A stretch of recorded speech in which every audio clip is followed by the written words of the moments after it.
Kashmir writers association के president doctor फिदा फिरदौस साहब,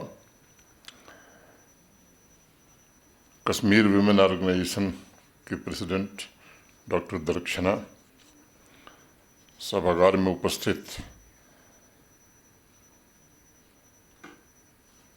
नजमीन इस्लाम जी, समर खान साहिबा,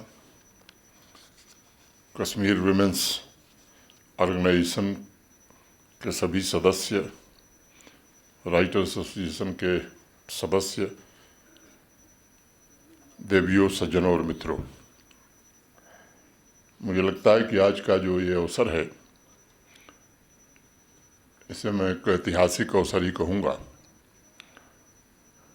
एक ऐसा इनकलाबी लम्हा इसे हम कह सकते हैं कि आने वाले समय की दिशा शायद ये तय करे।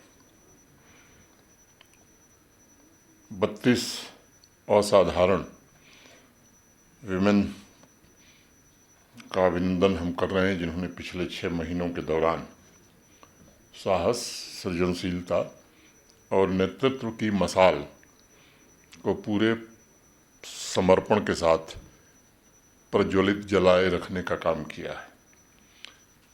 ये बात मैं कहना चाहूँगा कि आप सभी की सफलता जम्मू कश्मीर की उस सामूहिक यात्रा का प्रतीक है, जिसमें पिछले 5-6 वर्षों में आवाम नए आत्मविश्वास, समान अवसर, सम्मान और समग्र विकास की ओर निरंतर आगे बढ़ने की कोशिश कर रहा है। मुझे याद है, कश्मीर विमेन ऑर्गेनाइजेशन की नींव जब रखी जा रही थी,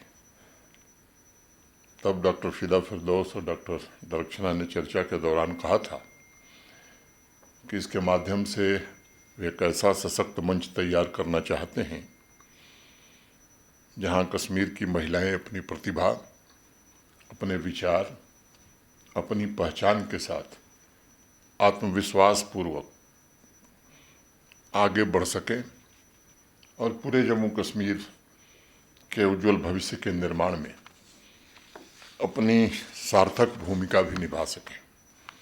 मुझे बहुत खुशी है कि बहुत कम समय में इस संगठन ने आशा, विश्वास और सकारात्मक परिवर्तन का एक सशक्त केंद्र बनने का गौरव प्राप्त किया है। मैं आप सबको इसके लिए हृदय से बधाई देना चाहता हूँ।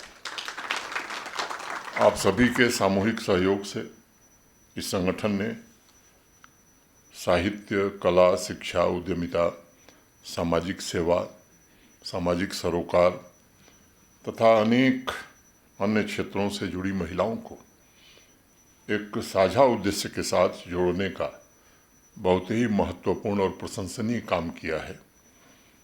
और मुझे लगता है ये फेलोशिप उसी दूरदर्शी सोच का साकार रूप भी है। आज इस अवसर पर अगर फेलोशिप के पीछे के उद्देश्य को समझने की हम कोशिश करेंगे, तो मुझे लगता है कि यह केवल एक सीमित समयावधि का ग्रांट कार्यक्रम नहीं है। यह सहयोग, सहभागिता और साझा उत्तरदायित्व से जुड़ी एक ऐसी जिम्मेदारी है जिसमें आप सब एक दूसरे के कंधे से कंधा मिलाकर आगे बढ़ने की कोशिश किए हैं, एक दूसरे की चुनौतियों को समझने की कोशिश की है। पिछले 6 महीनों में इन 32 फेलोज ने उन रूढ़वादी धारणाओं को भी चुनौती दी होगी जो लंबे समय से महिलाओं की क्षमता को सीमित समझती रही होगी।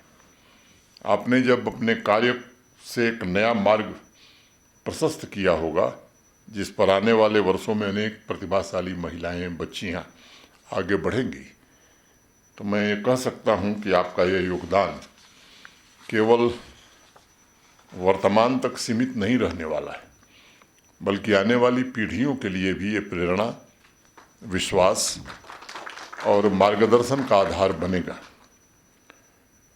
मुझे याद है 2021 के एक कार्यक्रम में मैंने कहा था कि प्राचीन काल में विश्व जब महिला सशक्तिकरण के बारे में चर्चा कर रहा था, तब हमारे देश की महिलाओं ने और विशेष रूप से जम्मू कश्मीर की महिलाओं ने नारी शक्ति का उच्चतम शिखर प्राप्त कर लिया था। आधुनिक इतिहास में कश्मीर घाटी को अगर देखा जाए तो न सिर्फ कबायली आक्रमण के समय हमारी बहनों ने, महिलाओं ने उस शक्ति का प्रदर्शन किया था, बल्कि सृजन के रास्ते पर चलकर उन्होंने आवाम को इकट्ठा रखने में भी बहुत ही महत्वपूर्ण भूमिका निभाई थी। इतिहास में चाहे रानी दिद्दा हों, कोटा रानी हों, ललदेद हों, हब्बा खातून हों, माता रूप भवानी हों, ऐसे अनेक नाम हैं। सबने न सिर्फ जम्मू कश्मीर की चेतना को विकसित करने का काम किया, बल्कि अपने गुणवत्तापूर्ण कार्यों से यहाँ के विकास में भी बहुत ही अमूल्य योगदान दिया है। ऐसे अनेक उदाहरण हमारे सामने हैं और मैं चाहता हूँ कि जम्मू कश्मीर के विकास का नेतृत्व महिलाओं के हाथ में ही हो। वो साहित्य हो, संस्कृति हो, सामाजिक विकास हो, जन सहभागिता हो, इन सभी क्षेत्रों में महिलाएं आगे आवें। और मुझे विश्वास है कि आप जम्मू कश्मीर की धरती को नई ऊर्जा देने में समर्थ हैं। मुझे विश्वास है कि सभी फेलोज की प्रतिबद्धता लाखों अन्य बहनों और बेटियों के लिए संभावनाओं के नए द्वार खोलने वाली है। मुझे इस बात का भी यकीन है कि कश्मीर विमेन ऑर्गेनाइजेशन का फेलोशिप कार्यक्रम अवाम में उस विचार का प्रसार करेगा जिसमें महिलाओं को अवाम के हर क्षेत्र, सामाजिक, सांस्कृतिक, आर्थिक, राजनीतिक में समान भागीदारी और सम्मानजनक अवसर प्राप्त हो। एक निवेदन मैं जरूर करूंगा। फेलोज ने कई विषयों पर काम किया है।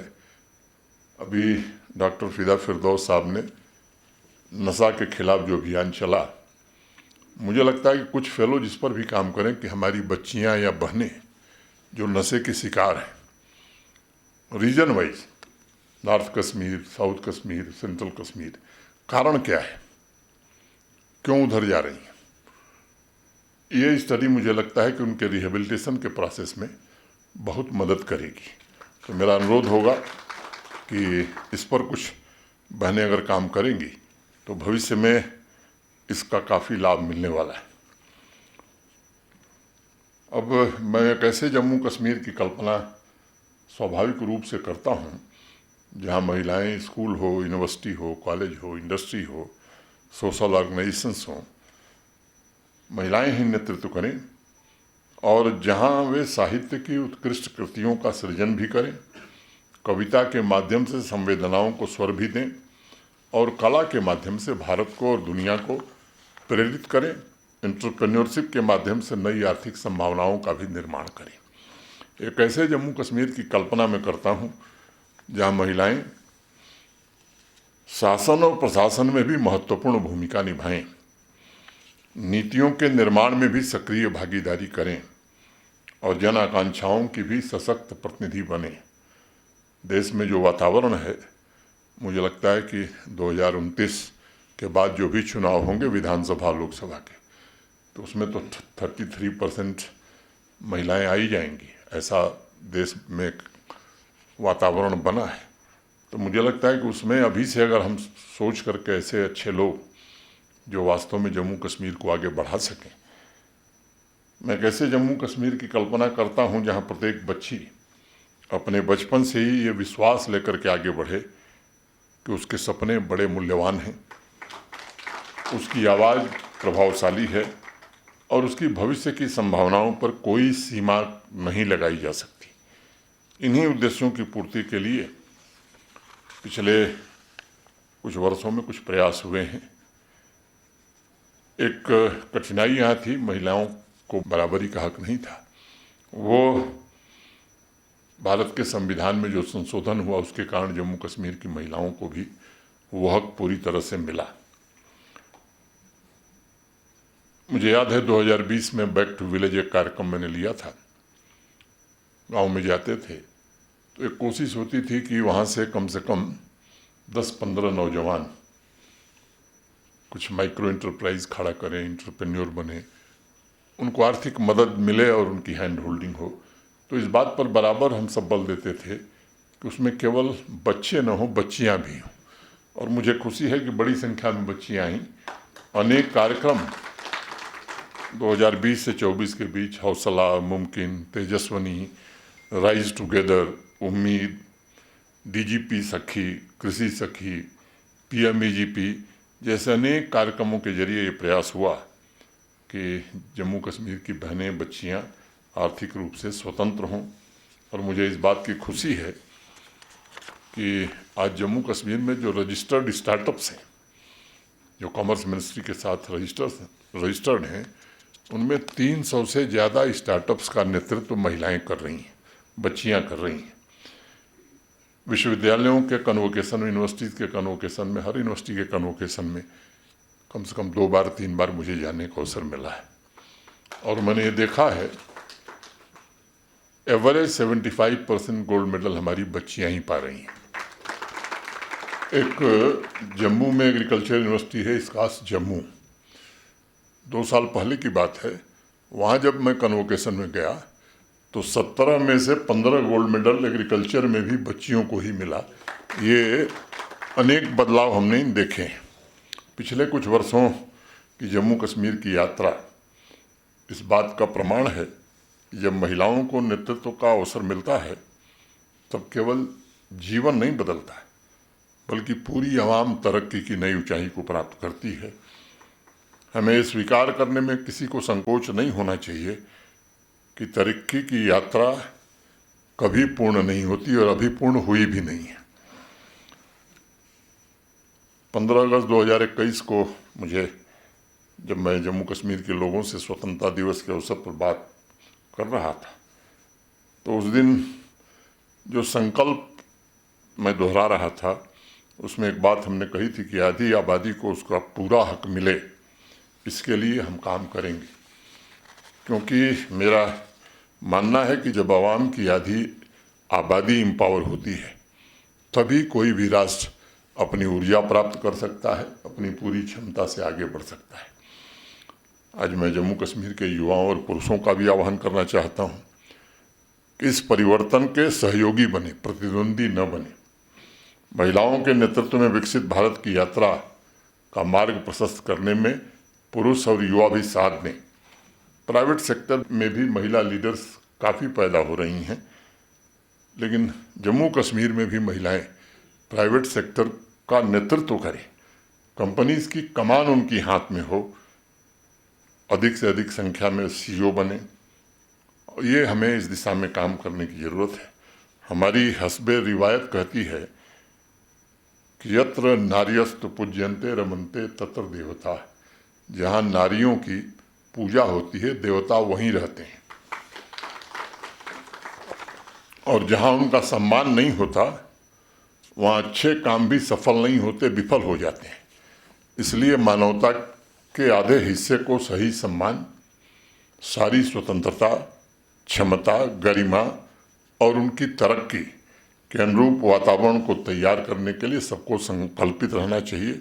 आइए आज हम इस सामूहिक संकल्प लें कि हम ऐसी व्यवस्था के निर्माण में भागीदार बनेंगे जहाँ प्रत्येक बच्ची को गुणवत्तापूर्ण शिक्षा प्राप्त हो, प्रत्येक बेटी को अपनी प्रतिभा के अनुरूप रोजगार और उद्यमिता का अवसर मिल सके, और प्रत्येक महिला को नेतृत्व और निर्णय की प्रक्रिया में सम्मानजनक और गरिमापूर्ण भागीदारी मिले। मैं फिर से एक बार कश्मीर विमेन ऑर्गेनाइजेशन की अध्यक्ष, उनके सभी पदाधिकारी, उनके सभी मेंबर्स को हृदय से बधाई देना चाहता हूं। आपकी दूरदर्शिता और आपके डेडिकेशन ने एक ऐसा मंच तैयार किया है जो आने वाले वर्षों में असंख्य महिलाओं के जीवन में सकारात्मक परिवर्तन का माध्यम बनेगा। मैं उन सभी गाइड्स का भी अभिनंदन करता हूं जिन्होंने इन 6 महीनों की यात्रा में फेलोज़ का मार्गदर्शन किया, उनके आत्मविश्वास को सुदृढ़ किया और उनकी प्रतिभा को नई दिशा प्रदान की। मैं समझता हूं आने वाले वर्षों में अनेक नई प्रतिभाएं इस अभियान से और जुड़ेंगी। आपकी उपलब्धियों से आने वाली पीढ़ी प्रेरणा लेगी और आपके द्वारा स्थापित इस मजबूत फाउंडेशन और विकसित भारत तथा आत्मनिर्भर जम्मू कश्मीर की नई ऊंचाई और उपलब्धियों का निर्माण कर सकेंगी। मुझे इस बात का भी पूरा भरोसा है कि कश्मीर विमेन ऑर्गेनाइजेशन आने वाले समय में और अधिक सशक्त होकर के उभरेगा। विभिन्न क्षेत्रों से जुड़ी महिलाओं को एक साझा मंच प्रदान करेगा तथा सामाजिक, सांस्कृतिक और तरक्की के इनिशिएटिव्स में उनकी सक्रिय भागीदारी भी सुनिश्चित करेगा। सभी फेलोज के कंधों पर परिवारों की आशाएं, आवाम का विश्वास और समाज के उज्जवल भविष्य की भी अपेक्षाएं हैं। आपका योगदान आने वाली पीढ़ियों के भविष्य को आकार देने की क्षमता रखता है। इस बात को बराबर याद रखिएगा कि महिलाएं आगे बढ़ती हैं जब तभी समाज आगे बढ़ता है। जब महिलाएं नेतृत्व करती हैं तभी कोई राष्ट्र नई ऊंचाई को प्राप्त करता है, और जब महिलाएं अपने सपनों को साकार करती हैं तब पूरा देश, पूरा विश्व अधिक न्यायपूर्ण, अधिक संवेदनशील और अधिक समृद्ध बनता है।